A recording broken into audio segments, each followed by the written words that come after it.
major policy changes don't come through consensus. They come through division. And if you look at nearly every major change in American life, going back to, the creation of the first Bank of the United States, or the Reconstruction Amendments to the U.S. Constitution, or the progressive reforms, the New Deal, or the Great Society, in every case there was great opposition to those. Today we have with us a professor who has written an excellent book about President Roosevelt. Traitor to his class, an unusual title. The privileged upbringing and the radical presidency of Franklin Roosevelt. Professor Brands is well equipped to write the book. He lives in Texas. And he is a presidential scholar. He's written wonderful books. The Roosevelt book almost got him the Pulitzer Prize. He's now working on Ulysses Grant. He's written about Andrew Jackson. He's written a wonderful book about Benjamin Franklin. So I think we're very privileged today to have a person not only with his view of Roosevelt, but his view of the presidency, to speak to us on the extraordinary subject of what can Franklin Roosevelt teach President Obama. I can't wait to hear. Professor Brands.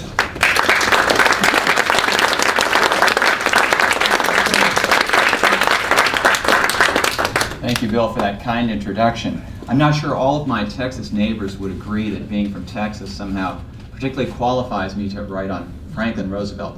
But I know that they don't think that being from Texas qualifies me, or actually should encourage me to write on Ulysses Grant. We'll see how that goes.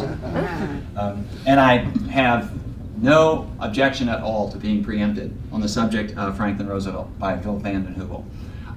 Because I know he's going to get it right. I had an experience akin to this a little bit some years ago when I was supposed to speak on Senator George McGovern. It was the occasion of his 75th birthday, and there was an event in Washington at the National Archives.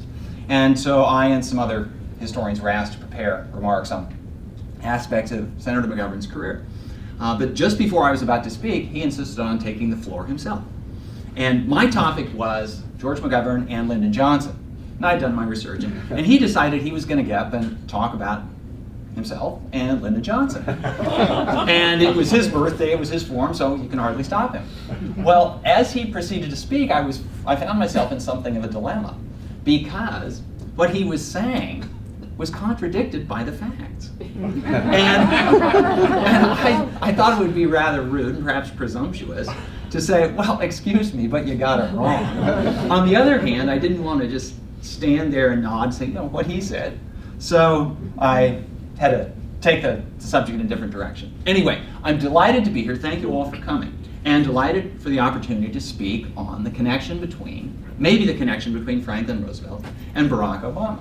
And as to what Franklin Roosevelt could teach Barack Obama, I'm going to be speaking primarily from the perspective of, well, I hesitate to use the word process because it sounds so bloodless, but let's call it political tactics rather than policy substance. Because we could debate policy substance and probably not get us anywhere. But in terms of what Franklin Roosevelt's political career and his political success might teach Barack Obama, I've tried to boil it down to just a few lessons. And I will give the lessons to you and try to explain where the lessons come from, what their significance was in Franklin Roosevelt's career, and then we can talk about what their significance might be for Barack Obama. Now, the first lesson that I think the career or the presidency of Franklin Roosevelt might yield for Barack Obama, and this will, well, it might not sound, well, you decide whether it sounds counterintuitive or not, and that is, number one, know thine enemies. It is, unfortunately perhaps, a basic principle of democratic politics, at least, and that's small d, as they are practiced in the United States, that progress, major policy changes, don't come through consensus. They come through division. And if you look at nearly every major change in American life, going back to, I don't know, the creation of the first Bank of the United States, or the Reconstruction Amendments to the U.S. Constitution, or the progressive reforms, the New Deal, or the Great Society. In every case, there was great opposition to those.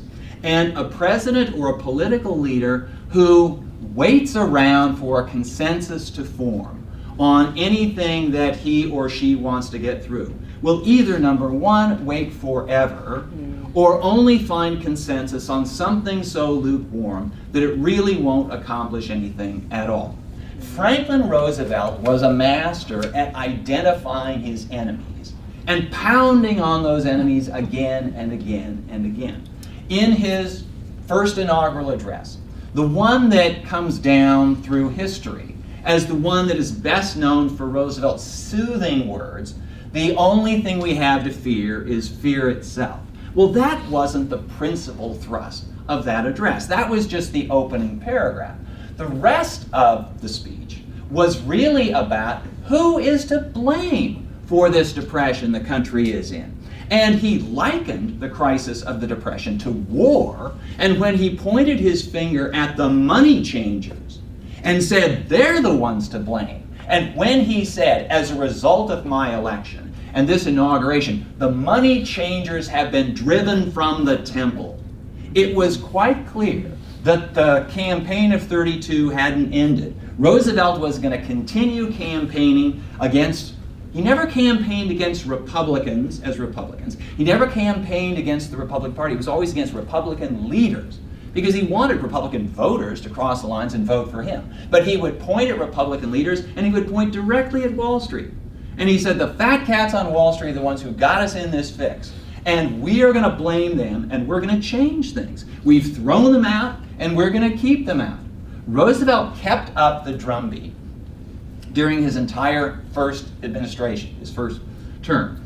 And by the time he was running for re-election in 1936, he was using another term, the economic royalists. And the economic royalists, he said, are trying to do to this country what George III did to America back in the 1770s. We have pushed them out, but they're trying to come back. They're trying to take us back to the bad old days and the bad old ways that brought us the Great Depression. They have aimed their guns at me, he said. They have chosen me as their particular object of hatred. And he said, I welcome their hatred.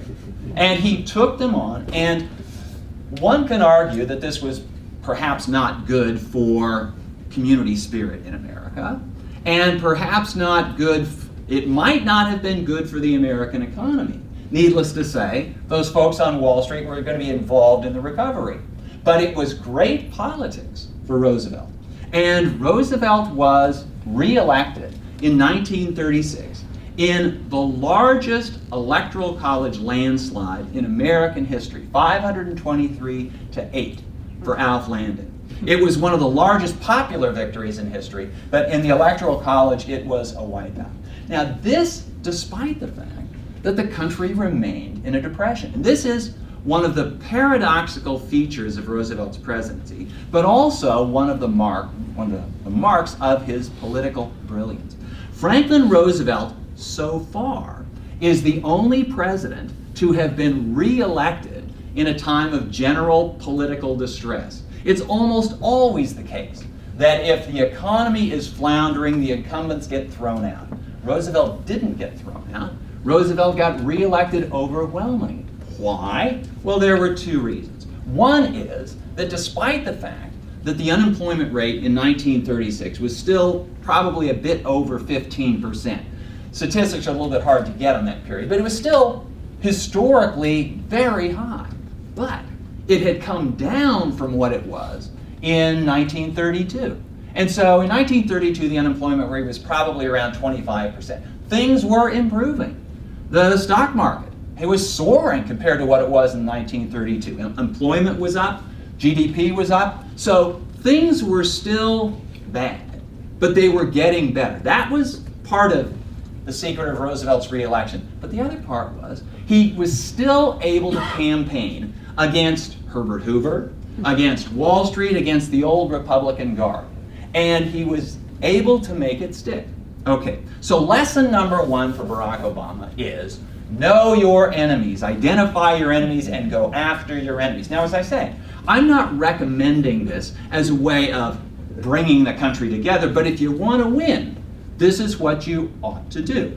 By the way, and I'm not the only one who has recommended this. I don't think he's listening. Maybe he's watching. Maybe he regularly takes in the webcast of the Foreign Policy Association. But there are plenty of people who said that what he did, or what President Obama did to far great an extent early on, was try to reach out to the Republicans. The Republicans weren't reaching back, and all it did was to slow down things like health care reform and water them down to a point where even Obama's supporters wonder whether they got anything worthwhile. Okay.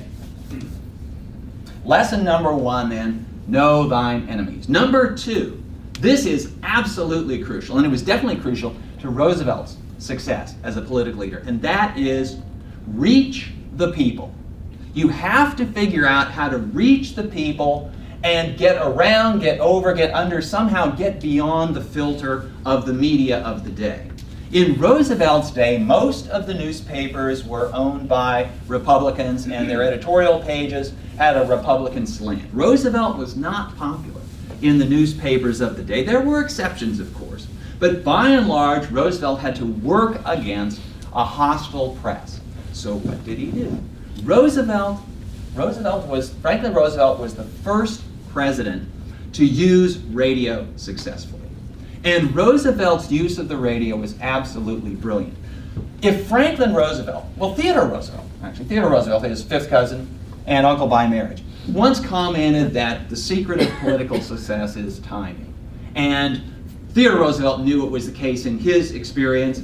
Franklin Roosevelt certainly knew it. Nearly every great president, every great political leader, if they're candid, will recognize that they didn't get there entirely on their own, and a whole lot of it had to do with just good timing. If Franklin Roosevelt had been born 20 years earlier, or 20 years later, he would not have been the outstanding political figure he was. If he had been born 20 years earlier, he would have been too old or been too soon to employ radio. If he had, and in the days before Franklin Roosevelt, if you wanted to be a success in politics, if you wanted to make a political career, you had to have a big voice. You had to be able to project in a way where people could hear you. Franklin Roosevelt didn't have that kind of voice. If he had been born 20 years later, then he would have landed in the age of television. Now, I'll leave it to you to consider whether it's entirely coincidence that this country has had but one paraplegic president, and that was Franklin Roosevelt. Now, I don't know. I posed this question to my students, I posed it to audiences. In this day and age, if a candidate were in a wheelchair, would that work for or against the candidate? I don't know the answer to this question. And there certainly would be people who would vote for the candidate for showing the courage and all this. And probably there might be people who would vote against because they're not sure that this person has whatever it takes, whatever reason. Franklin Roosevelt was confined to a wheelchair, but it was, well, in fact, I was speaking to a group of an average age older than this, and you'll see why this is important. When I said that the fact that Franklin Roosevelt had had polio was no secret. It was reported on the front page of the New York Times in 1921 and on every other major paper in the country. So I said that, and I've read those papers, and so that registered in my mind. I was speaking to this particular group that I was mentioning, and I said this. I said it was no secret that Franklin Roosevelt had polio. And a woman came up to me afterwards, and she said, I was alive when Franklin Roosevelt was president, and I didn't know he had polio. And I said, so I asked, well, when were you born? And she said, I was born in 1923, or 1923, something like that. And it made me reconsider. Well, she was a mere babe in arms, if she'd even been born, when the story of Roosevelt's polio hit the papers. She didn't read those stories, and by the time she was aware of the world around her, that was old news. But furthermore, it was news that wasn't any longer repeated in any kind of regular way. If you had asked people in the know, they would have said, oh, I remember Franklin Roosevelt had polio. But a generation came of age knowing that Franklin Roosevelt was president.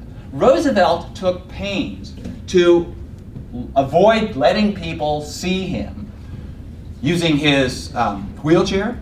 At the Franklin Roosevelt Library in Hyde Park, there are roughly 10,000 photographs of Roosevelt in his presidency and before and after. And I've only been able to identify 2 of that whole bunch, and the archivists concur on this, 2 that show Roosevelt in a wheelchair. It wasn't a conspiracy exactly, but there was an agreement that, to a much greater degree than today, that what was in a person's private life was private. And so people didn't make a big deal. What people knew about Franklin Roosevelt was what they heard. Franklin Roosevelt was the one who pioneered the fireside chats. How many of you have ever listened to one of the weekly radio addresses that presidents have been giving since the early 1970s? Raise your hand. Okay, that's a larger number than I usually get. And the reason, and I don't mean to call you nobody, but the reason nobody listens to them is, in the first place, they're weekly. Franklin Roosevelt rationed out his radio appearances. And the fireside chats came on average 3 or 4 times a year. And so when they did come, they arrested the attention of the country. It was nearly impossible to get away from Franklin Roosevelt. Saul Bellow was a young man in Chicago in the 1930s, and he told a story of how one summer evening he thought he had much better things to do than listen to the president on the radio. So he started walking across Chicago, but he could not escape Roosevelt's voice. It was a warm night and people had their windows open, and the radios in people's homes were playing, and people were driving by in cars with the windows rolled down, and he could hear Roosevelt. So he walked across Chicago and didn't miss a word of Roosevelt's fireside chat. It was exactly the opposite of what he's trying to do. But through this, Roosevelt was able to speak to the American people directly. And I did a bit of a historical experiment. We historians do not consider ourselves scientists for the most part. There's a radical fringe that calls themselves social scientists, but we don't get to do experiments. We don't get to run things over again and see how they work. But I did have one opportunity when I was writing about Franklin Roosevelt to do something of an experiment. I knew that Roosevelt's first fireside chat had occurred on a March evening in 1933 when the country was in the middle of its banking crisis, the worst banking crisis in American history. The banks were collapsing by the thousands. Roosevelt had called a bank holiday, ordered all the banks closed, summoned a special session of Congress to pass an emergency banking act, and then they had to reopen the banks. And Roosevelt went on the air. It was late on a Sunday night, 10 o'clock Eastern Time, 7 on the Pacific Coast. Much of the country had gone to bed. This was in the depths of the Depression. People conserved on fuel by turning out the lights and going to bed early. But they turned on their radios. So I decided to try to recapture what it must have been like. Through the miracle of the internet, you can listen to Roosevelt's fireside chats. And so I waited for a dark, cold winter night. And I got under the covers. And I had my laptop next to me. I didn't have my big Victrola, but I had my laptop next to me, and I listened to the speech. And it really was. First of all, if you ever get a chance, do it, because it was a remarkable performance. In less than 15 minutes, he explained the banking system, how it was supposed to work, how it had failed, what Congress and the presidency had done to deal with it, and what they were going to do next. But one of the things that Roosevelt realized about the radio is that it is, and I think it remains even today, a uniquely intimate medium. Because with television, for example, with television you see too much. You see the surroundings, you see the background. With radio you have to participate in a way, just as you have to participate when you're reading a novel. You have to create the characters in your head. With Roosevelt it was that way. Roosevelt also understood that through electronic media, through the radio, you didn't have to talk loud. You didn't have to orate. You could put your mouth right up next to the microphone and you could speak very softly and people could hear you. And 70 million Americans could hear the president and think he was speaking to them alone.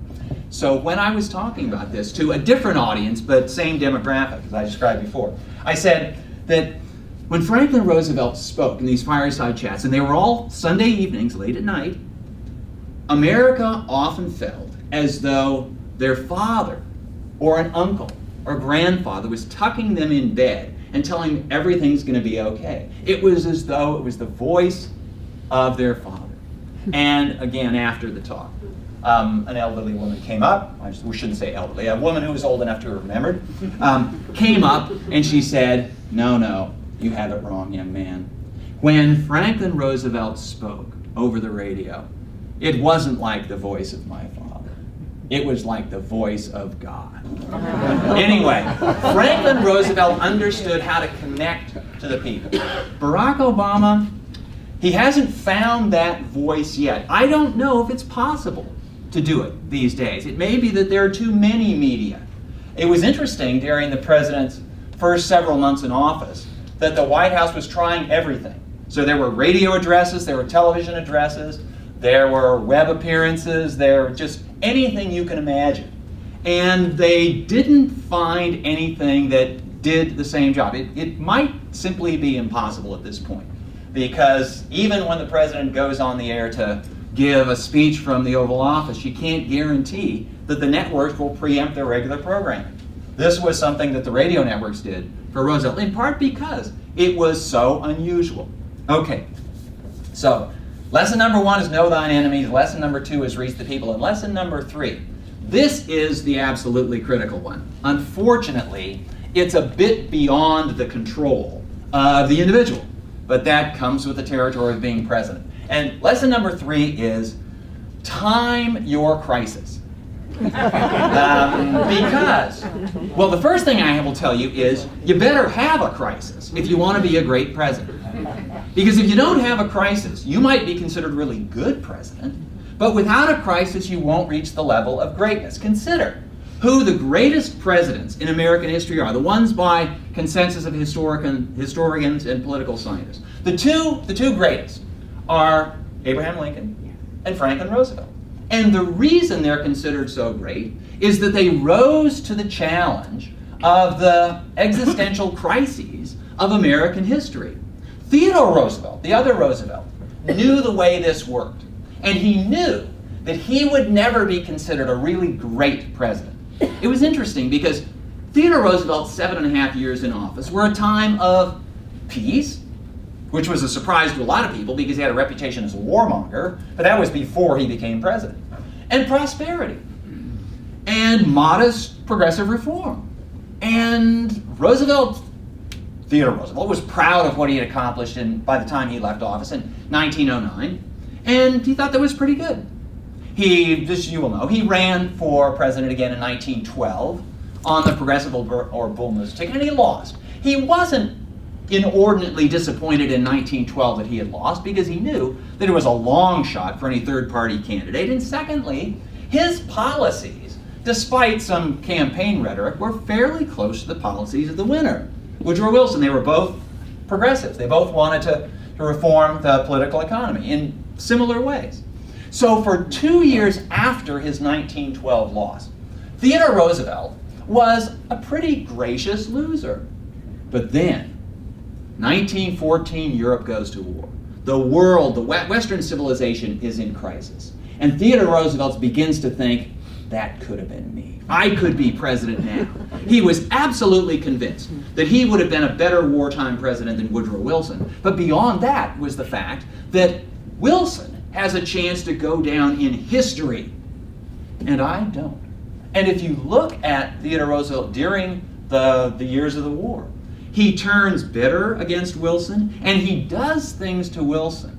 He engages in political activities. For example, after the 1918 congressional elections, when the Democrats lost, Wilson called for a referendum on the war, and the Republicans won. The Democrats lost, Republicans won.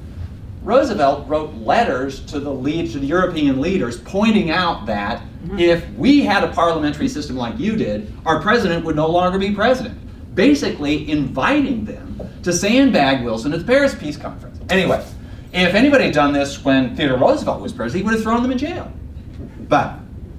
So Theodore Roosevelt knew if you want to be a great president, you have to preside over a great crisis. But you also have to know how to time your crisis. Because this was the fundamental secret of Franklin Roosevelt's success. Roosevelt ran for president the first time when the country was already 2 years into the worst depression in history, in its history. And so it was quite clear who was to blame, or at least it was quite clear that he wasn't to blame, and that the bad stuff had already happened. The economy had gone off the cliff. When Roosevelt ran for president, he said, I don't know that I have all the answers, but what we have to do is experiment. We have to try something. If that doesn't work, we're going to try something else. But we've got to try something. And when he was elected and then inaugurated in that inaugural address, when he likened the Great Depression to a war, he said, I want the kind of powers a president is given during war. And we've got to make changes. Roosevelt, the 100 days, for the special session that began Roosevelt's presidency, was not designed to be 100 days or any number of days at all. The legislature was brought in, Congress was brought in to deal with the banking crisis, and Roosevelt expected maybe one or two things and then send them home. But everything he sent up to Capitol Hill was rubber stamped and passed on through. He said, well, might as well keep going. But the reason for this was the status quo seemed to be so clearly broken that the defenders of the status quo had no ground to stand on, and pretty much everybody was willing to give something new a try. And Roosevelt got most of what he wanted. He didn't cure the Depression, not overnight, certainly, but things were getting better. But things were so bad in 1932 that even though the unemployment rate, as I said earlier, was 15% in 1936, he could still run against Herbert Hoover and do so credibly. Barack Obama's timing, much more problematic because, well, if not for the financial crisis of the autumn of 2008, I think Barack Obama would not be president. I think if up until that time, through the summer of 2008, the major issue in the campaign was the wars that America was fighting. And if that had been the principal issue, then John McCain's biography, war hero, prisoner of war, military veteran, all this, made more sense to most people. But when all of a sudden the economy became the big deal, then he lost all of the edge there, and Obama handled the questions better than McCain did. So that opened the door to get him in. But what it meant was that when he entered office, it was unclear exactly what condition the country was in. The economy was in tough shape. The financial sector was really in an uncertain condition. But when he was elected, the unemployment rate was only 6%. So almost whatever happened was going to be, things were going to get worse, and his opponents would be able to make a plausible case that he did it. Now, it's not, I don't know how thoroughly it's remembered these days, that Herbert Hoover went to his grave. He lived forever, by the way, after the 1930s. He lived into the 1960s. He went to his grave contending that he had cured the Depression. And it was only the election of this wild-eyed Democrat that screwed things up. That, in fact, there were some modest signs of an uptick in the summer of 1932.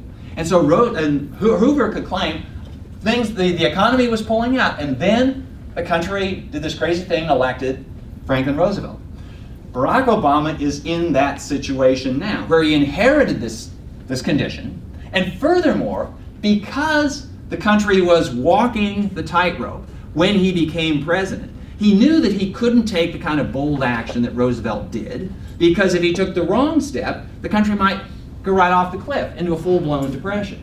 Furthermore, if he had been paying attention to the career of Franklin Roosevelt, he would have realized that whatever he did to fix the situation, he would not get any credit for it.